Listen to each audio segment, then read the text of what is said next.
இந்த வீடியோவில் நம்ம பார்க்க போகிறது திருவண்ணாமலை மலைக்கு மேலே இருக்கிற பல பேருக்கும் தெரியாத அற்புதமான ஒரு இடத்த பார்க்க போகிறோம். இப்போ நம்ம கரெக்டாக திருவண்ணாமலை அருணாச்சலேஸ்வரர் கோவிலுக்கு பின்னாடி பக்கம் இருக்கிறோம். பின்னாடி பக்கம் ஒரு பாதை ஒன்று போகுங்க மலைக்கு மேலே ஏறுறதுக்கு.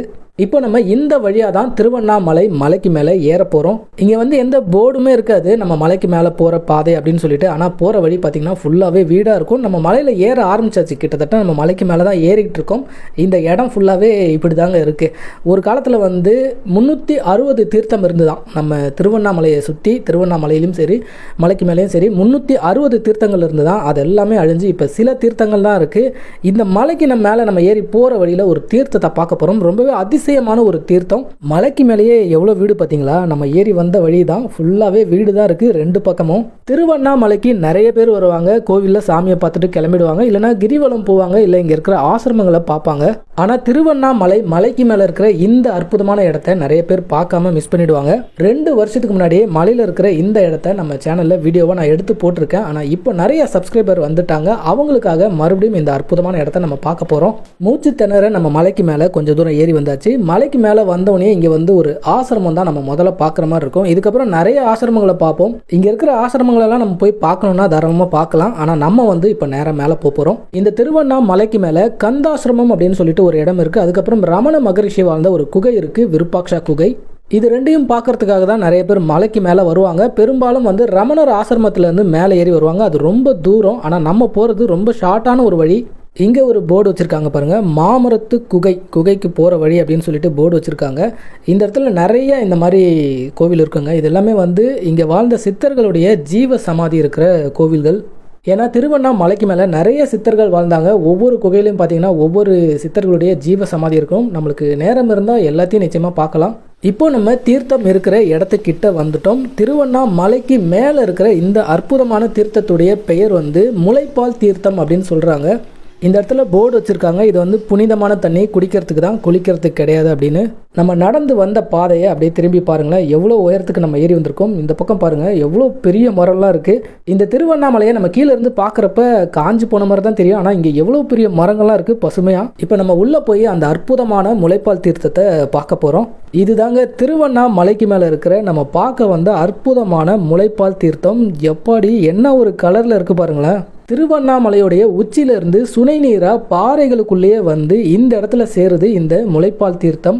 இந்த தீர்த்தத்தோட அதிசயம் என்னன்னா, நான் கூட முதல்ல நம்பலைங்க. நீங்கள் தூரத்துலேருந்து பார்த்தீங்கன்னா பச்சை கலரில் தெரியும், கிட்ட பார்த்தீங்கன்னா நீல கலரில் இருக்கும் இந்த தண்ணி.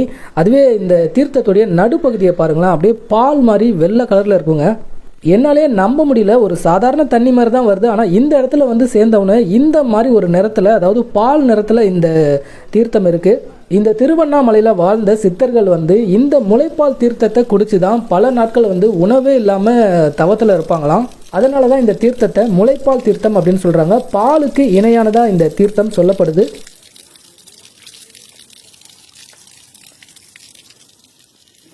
மலை உச்சியிலிருந்து எந்த ஒரு பாதையும் இல்லாமல் இந்த மாதிரி பாறை இடுக்கு வழியாக தான் இந்த தண்ணி இந்த தீர்த்தத்துக்கே வருது. இந்த தீர்த்தத்தை தாய்ப்பாலுக்கு இணையாக சொல்லப்படுது. அதே மாதிரி பல நோய்களை குணப்படுத்தக்கூடிய ஒரு தீர்த்தமாகவும் இந்த தீர்த்தத்தை சொல்கிறாங்க. நிறைய பேர் இங்கே பாட்டிலில் பிடிச்சிட்டு போகிறாங்க. இந்த குளத்தை பார்க்க அதிசயமாக தாங்க இருக்குது. அதோடைய கலர் உண்மையாகவே நம்மளை அப்படியே கவர்ந்து இழுக்கிற மாதிரி இருக்குது. அதே மாதிரி இந்த தீர்த்தத்துடைய நிறம் காலநிலைக்கு ஏற்ற மாதிரி மாறும் அப்படின்னு சொல்கிறாங்க. மழைக்காலங்களில் சுத்த வெள்ளையாகவே இருக்குமா இந்த தீர்த்தத்துடைய நிறம். இந்த திருவண்ணாமலைக்கு மேலே ஏறுறதுக்கு 60க்கும் மேற்பட்ட வழிகள் இருக்குது அப்படின்னு சொல்கிறாங்க. நம்ம ஏறி வந்த பாதை பார்த்திங்கன்னா முளைப்பால் தீர்த்த பாதை அப்படின்னு இந்த பாதைக்கு பெயர். ஏன்னா இந்த வழியில் நம்ம வந்தோம்னா முதல்ல இந்த முளைப்பால் தீர்த்தத்தை தான் பார்ப்போம். அதுக்கப்புறம் தான் மலைக்கு மேலே போக முடியும். மலைக்கு மேலே இருக்கிற கந்தாசிரமம், அதுக்கப்புறம் விருப்பாக்ஷா குகையை பார்க்க வர பெரும்பாலான பக்தர்கள், பொதுமக்கள் பார்த்திங்கன்னா ரமணர் ஆசிரமம் வழியாக மேலே ஏறி வராங்க. அவங்க அந்த இடத்த பார்த்துட்டு அப்படியே போயிடுறாங்க. இந்த முளைப்பால் தீர்த்தத்தை பார்க்கறது கிடையாது, மிஸ் பண்ணிடுறாங்க. ஸோ நீங்கள் திருவண்ணாமலைக்கு மேலே ஏறுறதா இருந்தால் இந்த முளைப்பால் தீர்த்த பாதை வழியாக ஏறி பாருங்கள். இந்த அற்புதமான தீர்த்தத்தை நம்ம பார்த்துட்டு அதுக்கப்புறம் மலைக்கு மேலே போகலாம். இந்த சுனைநீர் தீர்த்தம் எந்த காலத்துலையுமே வத்தாது அப்படின்னு சொல்கிறாங்க. எல்லா காலங்களையும் இதே அளவு தண்ணி எப்போவுமே இருக்குமா. இந்த தீர்த்தத்துக்கு நடுவில் ஒரு கிணறு இருக்குது பாருங்கள், அதுலேருந்து பைப் வச்சு தண்ணி எடுக்கிறாங்க. எந்த ஒரு மோட்டருமே இல்லை, ஆனால் அதுவே பம்ப் ஆகி போகுது தண்ணி. இங்கே இருக்கிறவங்க கிட்ட கேட்டேன், அவங்க இது மோட்டர்லாம் கிடையாதுப்பா, அதுவே ப்ரெஷரில் அப்படியே போகும் தண்ணி அப்படின்னு சொல்கிறாங்க. இதுவே எனக்கு கேட்கறதுக்கு ஆச்சரியமாக தான் இருந்தது. அப்படியே தண்ணி பம்ப் ஆகி அதுவே போதான். முளைப்பால் தீர்த்தத்தை பார்த்துட்டு இப்போ நம்ம இந்த வழியாக மலைக்கு மேலே ஏற போகிறோம். இந்த பாதையை பாருங்களேன், எவ்வளோ அழகாக அமைதியாக இருக்குது. ஏதோ ஒரு டீப் ஃபாரஸ்ட்குள்ளே போகிற மாதிரி இருக்குது. ஆனால் நம்ம அந்த விருப்பாக்ஷா குகையை தாண்டின பிறகு இதை விட அடர்த்தியாக இருக்கும் காடு. நிறைய லேடிஸ் வயசானவங்க கூட வந்திருக்காங்க. இந்த முளைப்பால் தீர்த்தத்தை தாண்டி நம்ம கொஞ்சம் தூரம் வந்தோம்னா இங்கே ஒரு ஆசிரமம் மாதிரி இருக்குங்க. இங்கே நிறைய ஆசிரமம் இருக்குது. இதிலே ஏரோ மார்க் போட்டிருப்பாங்க. இங்கே ஒரு சின்ன மரத்தடியில் கோவில். இந்த பக்கம் ஒரு வழி போதுங்க. அங்கே வந்து குகை நம சிவாய ஜீவ சமாதி அப்படின்னு போட்டிருக்காங்க. நம்ம ரிட்டன் வரப்போ அதை பார்க்கலாம். இது வரைக்கும் வர்றது ரொம்பவே ஈஸி. விருப்பாக்ஷா குகை, விருப்பாக்ஷா.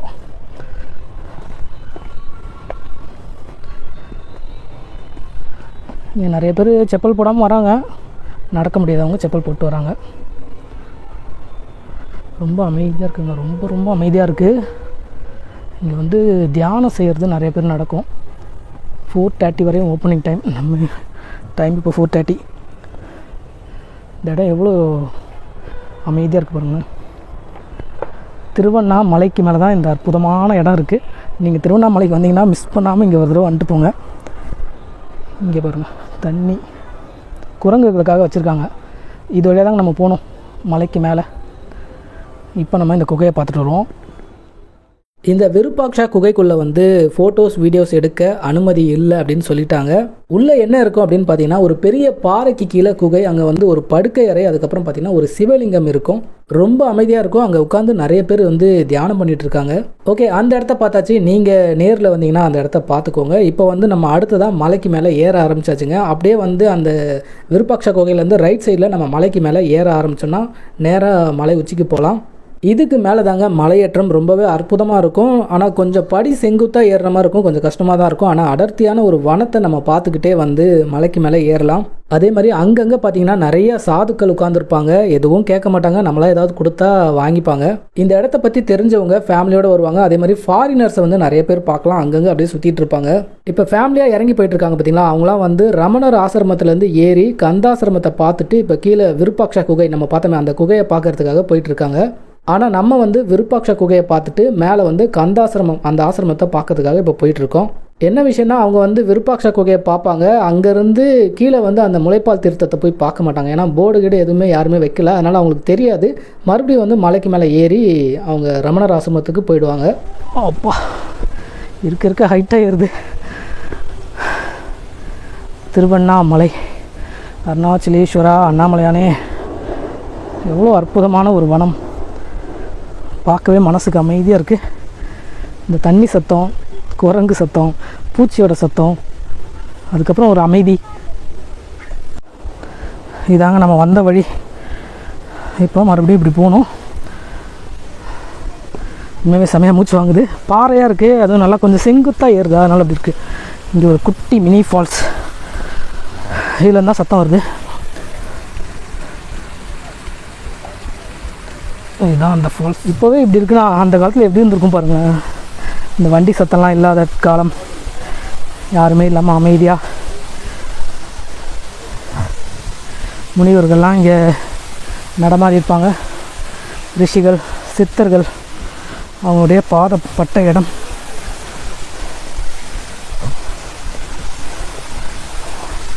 இந்த அருவி சத்தம் தாங்க கீழே வரைக்கும் கேட்குது. அப்பா, தண்ணி தாக்கத்தான் குடிச்சிக்கலாம். இந்த இருக்கு பாருங்கள், இந்த வெட்ட வெளியான பாறை. இந்த பாறையை தான் நம்ம கீழே கோயிலேருந்து கூட பார்க்கலாம். ஒரு பெரிய ஃபேமிலி நம்ம முன்னாடி நடக்க முடியாமல் நடந்து போயிட்டுருக்காங்க. திருவண்ணாமலைக்கு மேலே இப்படி ஒரு அருவி ஓடுது.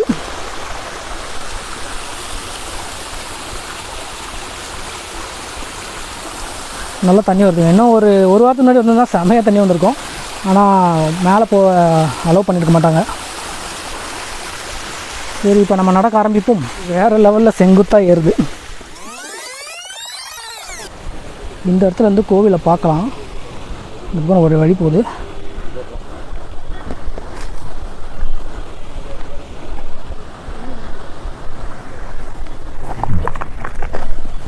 ஆஹா, ஒரு அற்புதமான காட்சி.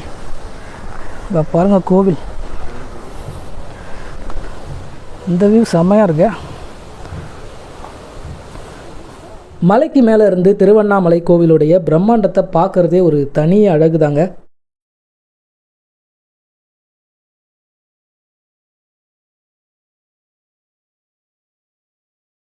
இந்த கோவிலுடைய கட்டமைப்பை பாருங்களேன், எவ்வளவு நேர்த்தியாக எவ்வளோ பிரம்மாண்டமாக எப்படி கட்டியிருக்காங்க எத்தனை வருஷத்துக்கு முன்னாடி. ஆனால் கோவிலுக்கு இணையான பிரம்மாண்டமும் அழகும் எங்கேயுமே கிடையாதுங்க. அருணாச்சலேஸ்வரர் கோவிலுடைய ஒரு அற்புதமான வியூவை நம்ம மேலே இருந்து பார்த்தோம். இப்போ மறுபடியும் மலைக்கு மேலே ஏற ஆரம்பிச்சாச்சு. நம்ம விருப்பாக்ஷா குகையிலேருந்து நடக்க ஆரம்பித்து ஒரு 1/4 மணி நேரம் ஆகுது. இப்போ ரொம்ப கிட்ட வந்துட்டோம், கந்தாசிரமம் கிட்ட. கரெக்டாக ஒரு 1/4 ஹவர்லேருந்து 20 மினிட்ஸ் நம்ம மேலே ஏறி வந்துடலாம். ஒரு வழியாக கந்தாசிரமம் கிட்ட வந்தாச்சு. நம்ம வந்த வழி அப்படியே திரும்பி பாருங்களேன், எவ்வளோ அடர்த்தியான ஒரு வழியில் ஏறி வந்திருக்கோம். என்ன ஒரு விஷயம்னா, இங்கே கந்தாசிரமம் மூடி தான் இருக்குது. ஏன்னா நம்ம வந்திருக்க டைம் 4:45. இங்கே க்ளோசிங் டைமே 4:30 மணி. ஸோ நம்மளால் உள்ளே போக முடியல.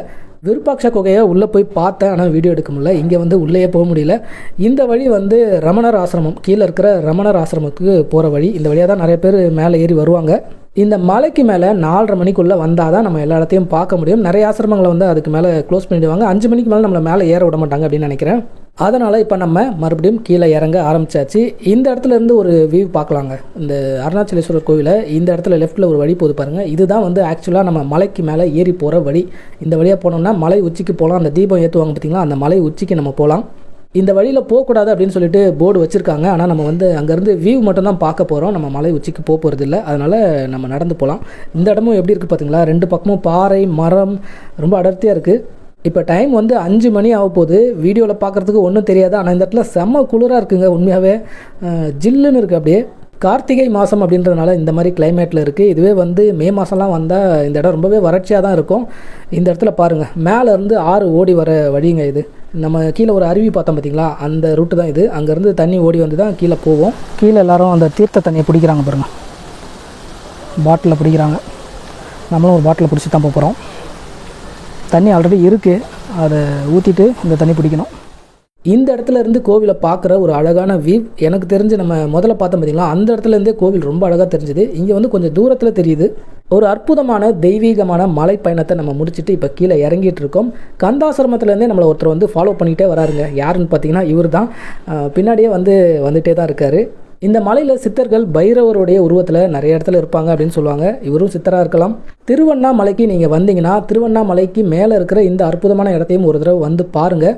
நிறைய பேருக்கு ஒரு சந்தேகம் இருக்கும், மலைக்கு மேலே ஏறத்துக்கு அனுமதி இருக்கா அப்படின்னு சொல்லிட்டு. கந்தாசிரமம் வரைக்கும் போகிறதுக்கு எப்போவுமே அனுமதி இருக்குங்க. யார் வேணால் மலைக்கு மேலே ஏறி போகலாம். மலைக்கு மேலே நம்ம ஏறதை விட இறங்குறது தான் கஷ்டமாக இருக்குது. ஓகே ஃப்ரெண்ட்ஸ், இதோட இந்த வீடியோ முடிஞ்சது. இந்த வீடியோ உங்களுக்கு பிடிச்சிருக்குன்னு நினைக்கிறேன். தேங்க்ஸ் ஃபார் வாட்சிங்.